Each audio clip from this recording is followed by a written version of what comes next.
This is our remote weather station that we've made, and it measures a lot of different things, a lot of different variables of data that you would find useful, like wind speed, wind direction, rainfall, temperature, and other things. This here is our wind direction sensor. It feeds an actual angle back into an ECEN460 that we're using, which is later forwarded to a Pi. This is our wind speed. This is toggled on pulses. And this, of course, is our rain gauge. And this will come off. This is also toggled on pulses as the rain is coming through.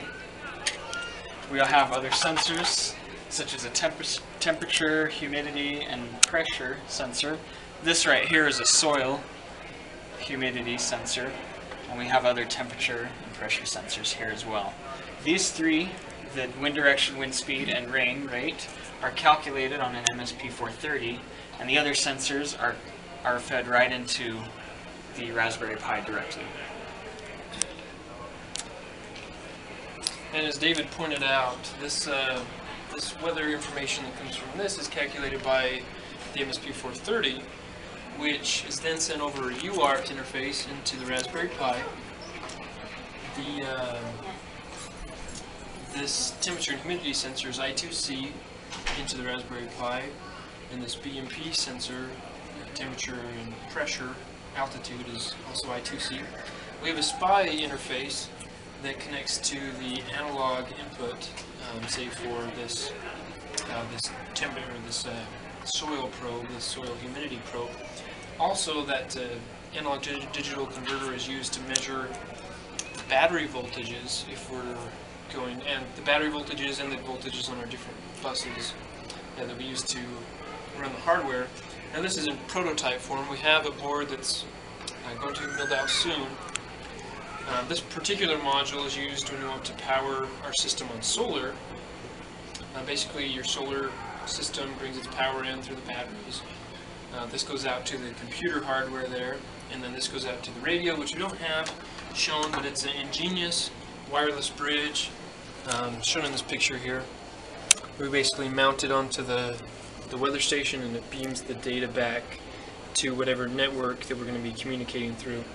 And again, we also have several other different power options if we want to have a local radio but remote power over Ethernet, or if we want to have basically remote Ethernet and remote power for the station only.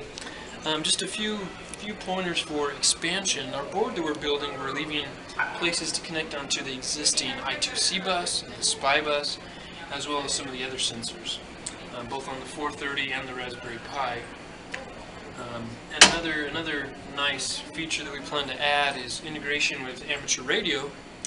Using APRS weather reporting, we'll be able to send out the data information, and it will make its way to other operators and on the way to the internet and other uses. So it makes it really, really handy.